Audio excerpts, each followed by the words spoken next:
Para entender um dos debates mais intensos da ciência hoje em dia, a gente precisa olhar com atenção para a própria linguagem técnica da biologia. Quando a gente pensa no interior de uma célula, logo vem à mente um mundo puramente biológico, não é? Mas a linguagem que os cientistas usam para descrever esse mundo parece vir de um lugar totalmente diferente, da engenharia, da computação, da indústria. Vamos entender o porquê disso. Olhem só que interessante. Termos como código genético, maquinaria e usina de energia, isso não é só um jeito de falar para facilitar as coisas. É a linguagem padrão, que encontramos nos principais livros de biologia, como os de Bruce Alberts. Então fica a pergunta, por que os biólogos parecem falar como engenheiros? É isso que vamos investigar. A história que geralmente se conta coloca a origem desse movimento nos anos 90, mas a raiz da questão é muito mais profunda e, para ser sincero, bem mais surpreendente. Ela está dentro da própria ciência. O fato é que os alicerces para a ideia de um design não foram importados de fora. Eles foram construídos, talvez sem intenção, com as palavras que os próprios biólogos usam em seus laboratórios e livros. O movimento do design inteligente como instituição realmente tomou forma nos anos 90. Mas as sementes conceituais, as ideias por trás deles são bem mais antigas. Elas nasceram de uma mudança radical na maneira como os biólogos passaram a descrever a vida. E o ano de 1953 é o ponto de virada.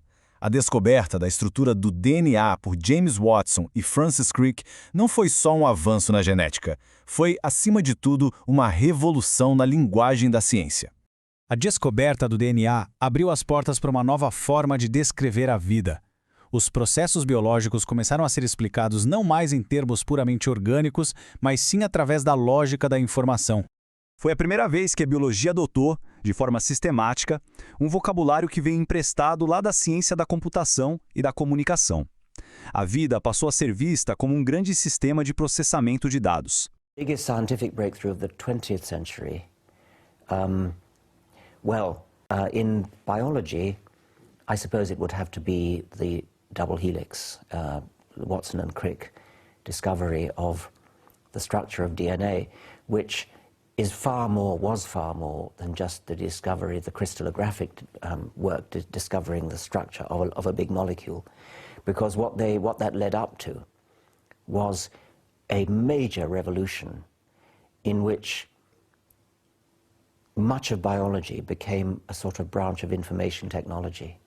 The consequence of the Watson-Crick discovery, with all that it led on to, the DNA code and the sort of various genome projects that are going on now, is that genes, which from my point of view are absolutely central to biology, genes are information. They are coded information. It even looks like computer information. I mean, a chromosome is a great long computer tape. It's linear, it runs one-dimensional, digital code. It's not binary, it's quaternary, but apart from that, it's just the same as computer tape. It's read in sequence. It's copied and pasted from one part of the organism to another in just the same way as a computer programmer would copy and paste. So biology has turned into computer science. E o ponto crucial aqui é que esses termos não são só analogias vagas. Eles fazem parte do vocabulário técnico padrão da biologia molecular. Código, transcrição, correção de erros, é essa linguagem com que a ciência de fato trabalha. Vamos começar então pelo mundo da informação. Aqui, a célula é vista como uma espécie de supercomputador biológico, um sistema que armazena, processa e executa o código mais fundamental que existe, o código da vida. Bem, no centro de tudo está o que chamamos de código genético. Ele carrega a informação genética, que fica organizada numa sequência codificante. Essa informação é lida em bloquinhos de 3 letras, os códons. E os processos que fazem isso acontecer são a transcrição e a tradução. É como se a célula estivesse lendo e executando esse código, sempre seguindo uma leitura de quadro, uma ordem bem específica. Claro que um sistema tão complexo precisa de manutenção. A célula tem mecanismos incríveis para isso. Existe a edição de RNA, ou RNA editing, e o processamento de RNA. Tem também o splicing, feito pelo spliceossomo, que recorta só as partes importantes da mensagem. E para garantir que nada dê errado, existe um controle de qualidade do mRNA, mecanismos de correção de erros, o famoso proofreading, e de reparo de DNA. É um verdadeiro sistema de checagem, um checkpoint funcionando o tempo todo. E vale lembrar que a célula não usa toda essa informação de uma vez só. Aí entra a regulação da expressão gênica. É como se fosse um painel de controle, com uma rede regulatória gênica e circuitos genéticos que decidem o que ligar e desligar e quando fazer a amplificação gênica. A região promotora é o botão de start, ativado por um sinal de iniciação. E claro, tem um sinal de parada para encerrar o processo. É um controle de uma precisão impressionante. E o mais fascinante é que esses termos não são só uma analogia. O código genético é um sistema real de códons que define os aminoácidos. E a correção de erros? É um mecanismo molecular literal. A DNA polimerase verifica o próprio trabalho e conserta o que for preciso para garantir uma cópia perfeita. É um verdadeiro controle de qualidade biológico. Ok, agora vamos mudar a lente. Na linguagem maquinal, a gente passa a enxergar a célula como uma fábrica. Uma fábrica super complexa, cheia de máquinas e peças mecânicas em miniatura. A célula deixava de ser uma gota de protoplasma para ser imaginada como uma sofisticada fábrica em miniatura. Aqui, os termos são todos do mundo da engenharia. A gente fala em maquinaria celular, que é composta por inúmeras máquinas moleculares. Temos até motores moleculares, como a miosina e a quinesina, com peças que lembram um rotor e um estator. É como se fossem engrenagens moleculares. São, na prática, nanomáquinas biológicas em plena atividade. E claro, como em qualquer fábrica, tudo precisa estar perfeitamente integrado. Existe um sistema de montagem e plataformas de sinalização que coordenam as atividades. Canais e bombas iônicas controlam o que entra e o que sai. O sistema de transporte intracelular, com suas vesículas de entrega, cuida da logística. E tem também o complexo de exportação. Mas nada disso funciona se cada peça não tiver o formato certo, a sua conformação funcional. Essa linguagem se tornou tão importante que virou padrão em livros de referência, como os do bioquímico Bruce Alberts. Neles, a célula é descrita como um conjunto integrado de máquinas moleculares. Os exemplos aqui são bem diretos. Motores que geram movimento, bombas que regulam o que entra e sai, sistemas de montagem que constroem proteínas. É, em essência, a gramática da engenharia aplicada para descrever o que acontece no nível celular. Muito bem. Agora vamos falar de energia. Afinal, nenhuma fábrica funciona sem combustível. Na linguagem energética, a célula é vista como uma grande indústria, totalmente focada em produzir, distribuir e gerenciar energia. E o centro de tudo isso, a grande usina de energia celular, é a mitocôndria. Lá dentro, a cadeia transportadora de elétrons gera o que a gente chama de força proton-motriz. Essa força faz girar a ATP sintase, que é uma verdadeira turbina molecular produzindo energia. Todo esse metabolismo energético e seu fluxo metabólico são controlados para manter o balanço energético e garantir o equilíbrio, a homeostase. Chegamos na quarta linguagem, a arquitetônica. Nesse vocabulário, a forma é o que mais importa. A estrutura tridimensional de uma proteína, definida pelo seu dobramento proteico, determina sua função. As proteínas têm domínios estruturais e, para construir estruturas maiores, a célula usa proteínas andaime e um design modular em uma plataforma molecular. Essas peças se conectam numa imensa rede de interação proteica, o interactoma. E tudo isso fica organizado na compartimentalização celular. E, finalmente, a quinta linguagem, a computacional. Essa abordagem usa conceitos da teoria de sistemas para descrever a lógica da célula, como ela processa sinais e toma decisões.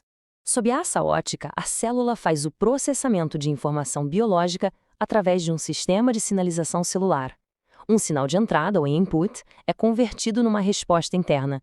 Esse processo é a transdução de sinal, muitas vezes em uma cascata de sinalização, tudo regulado por feedback positivo ou negativo dentro de um circuito de controle. O resultado final é a saída, o output, seguindo um programa genético pré-estabelecido. E agora chegamos na parte mais interessante, que é ver como todas essas linguagens se misturam na prática. Elas se complementam. Um primeiro exemplo clássico é o flagelo bacteriano. Ele é descrito exatamente como um motor rotatório molecular. É uma estrutura que se automonta, é movida por um fluxo de prótons e gira como uma hélice para impulsionar a bactéria. Outro exemplo fantástico é o ribossomo. Ele é muitas vezes chamado de fábrica molecular de proteínas. O termo fábrica vem da linguagem maquinal. Mas o que essa fábrica faz? Ela executa uma tarefa puramente informacional. Traduz o código genético para construir proteínas. Ou seja, é a máquina que lê o software. E não dá para não falar do sistema CRISPR-Cas. Ele é descrito como uma tesoura molecular, mas a sua característica mais incrível é que ela é programável. E programável é um conceito que vem direto da linguagem informacional e computacional. E para cuidar da limpeza e da reciclagem, existe o proteassoma. Ele funciona como uma máquina de degradação proteica. É um complexo que identifica proteínas que não são mais necessárias ou que estão com defeito e simplesmente as desmonta. É um sistema de controle de qualidade essencial. E a lista continua. Existem muitos outros exemplos fundamentais. O complexo de replicação do DNA, as chaperronas moleculares, o mecanismo de proofreading da DNA polimerase, o sistema de reparo por excisão, o mecanismo de checkpoint do ciclo celular. Em todos esses casos, vemos essa mistura de conceitos de informação, maquinaria e controle. E essa tabela ilustra o conceito de forma brilhante. O ribossomo ele é chamado de fábrica porque ele realmente monta as proteínas, peça por peça, seguindo as instruções. O flagelo de uma bactéria não é como um motor, ele é um motor rotatório, com peças análogas a um rotor e um estator. A ATP-sintase funciona como uma turbina molecular girando sobre um fluxo de prótons para gerar energia. A linguagem da engenharia é usada porque ela descreve com precisão a função mecânica dessas estruturas. Pois é, o uso de todo esse vocabulário de engenharia e computação levanta uma questão bem importante sobre a natureza dessa linguagem toda. Será que todos esses termos, código, máquina, fábrica, são só ferramentas didáticas convenientes, usadas por professores para facilitar o entendimento? Ou será que tem algo mais profundo acontecendo aqui? A resposta, segundo a visão científica que predomina, é que essa linguagem não tem nada de arbitrária. Na verdade, ela é uma resposta necessária às propriedades que os biólogos observam, de forma objetiva, dentro da célula. E para entender bem o porquê disso, a gente precisa comparar essa linguagem funcional com a sua alternativa. Do ponto de vista mais purista, tudo o que acontece na célula pode, em teoria, ser reduzido a pura física e química. Cada interação molecular é governada por leis da termodinâmica, da cinética, por forças eletrostáticas. Não tem nada de mágico acontecendo ali. Só que aí é que está o problema. Embora uma descrição puramente físico-química esteja correta, ela seria impraticavelmente longa, complexa demais. Tentar descrever cada interação atômica numa mitocôndria não nos diria o que a mitocôndria faz. Perderíamos o poder de organizar a informação. Já a descrição funcional, por outro lado, comprime essa complexidade e identifica o papel da mitocôndria dentro do sistema. Então, o ponto crucial é este. A descrição funcional consegue capturar um nível superior de verdade, uma verdade do sistema como um todo. Chamar a mitocôndria de usina de energia integra incontáveis reações químicas individuais num propósito coerente, compreensível, que é fornecer energia para o resto da célula. É uma descrição que foca na função. Isso tudo nos leva à conclusão de que a linguagem usada pelos cientistas não é uma escolha qualquer, mas sim um reflexo da realidade que eles estão observando. Na prática, essa linguagem funcional se tornou indispensável. É ela que permite aos cientistas criar modelos e entender como as partes se conectam para formar um todo funcional, algo que uma lista infinita de reações químicas jamais conseguiria fazer. A razão pela qual o vocabulário da tecnologia se encaixa tão bem é porque os sistemas biológicos exibem objetivamente propriedades que são características de sistemas projetados por engenheiros. A célula tem partes modulares, uma organização hierárquica, usa circuitos de feedback para se controlar e, claro, armazena e processa informação digital no DNA. Como esses são os mesmos princípios usados na engenharia e na computação, não é nenhuma surpresa que a mesma linguagem seja mais adequada para descrever tudo isso. E é muito importante notar que o uso dessa linguagem não parte de nenhuma conclusão filosófica prévia sobre design ou propósito. Muito pelo contrário. A analogia com a tecnologia surge da observação dos fatos. A célula simplesmente está organizada de uma maneira que se assemelha estruturalmente aos sistemas técnicos que criamos. Resumindo, Essa linguagem toda não é uma simplificação para leigos. Longe disso. Ela é uma ferramenta conceitual sofisticada, essencial para que os próprios cientistas consigam compreender a imensa complexidade organizada que existe dentro de cada célula viva. Agora vamos para o passo decisivo. Como essa linguagem, que nasceu dentro da biologia, forneceu a base para um argumento filosófico sobre design. Essa linha do tempo mostra a progressão de forma bem clara. Décadas depois que essas linguagens se tornaram um padrão na ciência, Michael Behe publica um livro que as usa como premissa. O argumento dele não surge do nada. Ele é a consequência de levar ao pé da letra o vocabulário técnico da própria biologia. E aqui está o ponto central do método dele. Behe partiu da própria literatura bioquímica. O método foi simples. Se os cientistas descrevem o flagelo de uma bactéria como um motor, com rotor e estator, então ele vai ser analisado exatamente assim, como uma máquina. É com base nessa ideia da célula como máquina que Behe desenvolve seu conceito principal. Ele argumenta que, assim como o motor de um carro, certos sistemas biológicos são feitos de tantas partes que dependem umas das outras que eles não poderiam ter evoluído gradualmente. O conceito é uma inferência direta da metáfora da engenharia.